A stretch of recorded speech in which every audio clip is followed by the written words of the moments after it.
Maritim Sobat Kamla, kembali lagi bersama IMIC Maritime Education. Kali ini kita akan membahas mengenai sejarah dari kapal pinisi yang menjadi saksi bisu kehebatan para pelaut di Nusantara. Sobat Kamla sudah tidak asing bukan dengan kapal pinisi?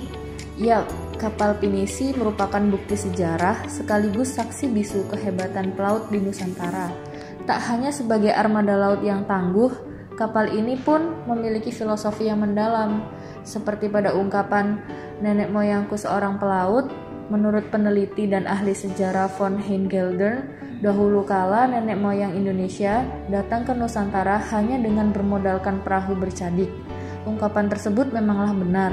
Pasalnya, sampai saat ini, kapal legendaris tradisional milik bangsa kita masih bertahan di tengah peradaban zaman modern.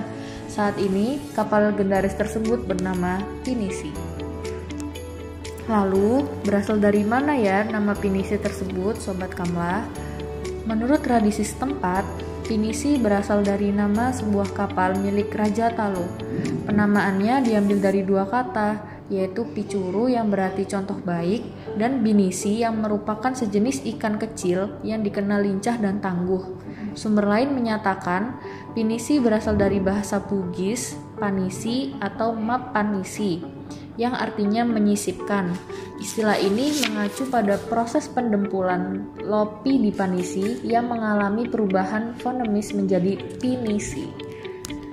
Sebagai informasi nih Sobat Kamla, kapal pinisi ini dibuat oleh rombongan putra mahkota kerajaan Luwu loh. Ditelusuri lebih dalam, terdapat mitos masyarakat setempat mengenai sejarah keberadaan kapal pinisi.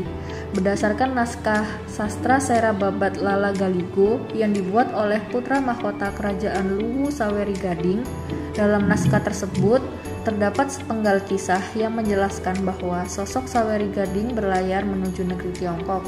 Tak lain tujuannya adalah untuk merantau dan meminang putri Tiongkok bernama Wechudai. Awalnya, perjalanan cinta Saweri Gading berjalan lancar sampai dengan negeri tujuan. Namun, ketika hendak pulang untuk kembali ke Luwu, dalam perjalanannya, rombongannya diterjang kerasnya badai besar yang membuat kapalnya pecah menjadi 3 bagian dan membuat para penumpangnya terdampar di 3 wilayah yang berbeda, yaitu wilayah Arah, Tanah Lemok, dan Bira. Di 3 wilayah tersebut, pecahan kapal Saweri Gading dirakit kembali menjadi sebuah kapal baru yang menjadi cikal bakal kapal pinisi. Oleh sebab itu, 3 wilayah ini kemudian dikenal sebagai tempat kelahiran kapal pinisi. Kapal pinisi merupakan simbol dari gotong royong. Dalam mitologi lain, masyarakat Tanah Beru meyakini hikayat kapal pinisi dimulai ketika leluhur mereka membuat kapal besar yang difungsikan untuk membawa barang dagangan dan menangkap ikan. Namun, ombak dan badai menghancurkan kapal tersebut. Seperti yang ada pada Sera Babat Lala Galigo, bagian-bagian kapalnya terdampar di 3 daerah yang berbeda. Bagian badan perahu terdampar di Dusun Ara, bagian layarnya di Tanjung Bira, dan isinya terburai di Tanah Lemo. Insiden ini dipercaya oleh masyarakat sekitar sebagai pesan bahwa masyarakat ketiga wilayah itu harus bergotong royong untuk menaklukkan lautan. Masing-masing penduduk di setiap daerah tersebut memiliki keahlian yang unik dan saling menguntungkan satu sama lain. Seperti orang Ara sebagai pembuat kapal, orang Bira menguasai ilmu alam perbintangan, dan orang Lemo sebagai pengusaha yang menyediakan modal. Maka dari itu, hingga saat ini, masyarakat ketiga daerah tersebut memiliki rasa persaudaraan yang erat.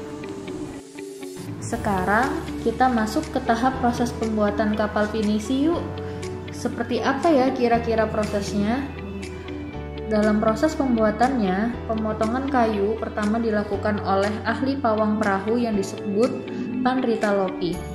Uniknya, mulai dari proses pembuatan hingga selesai, paku yang umumnya digunakan sebagai penguat konstruksi tidak ditemukan dalam kapal ini.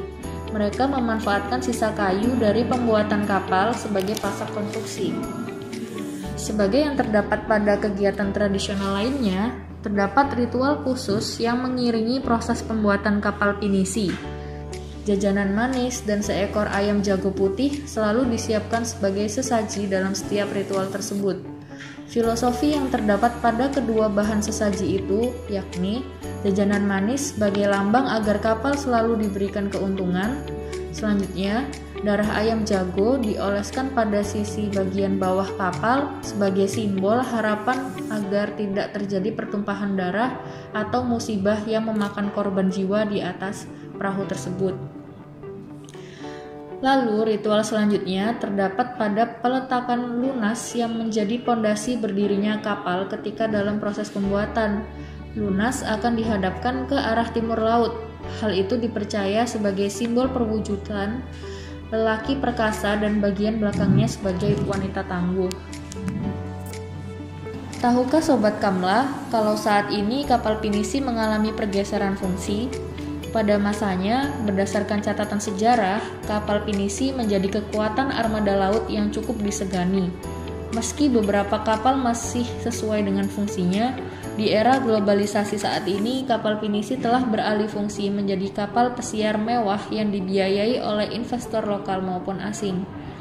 Keberadaan kapal pinisi menjadi daya tarik wisatawan mancanegara. Maka dari itu, tidak heran jika kapal ini dijadikan salah satu armada pariwisata khas Nusantara, khususnya suku Bugis.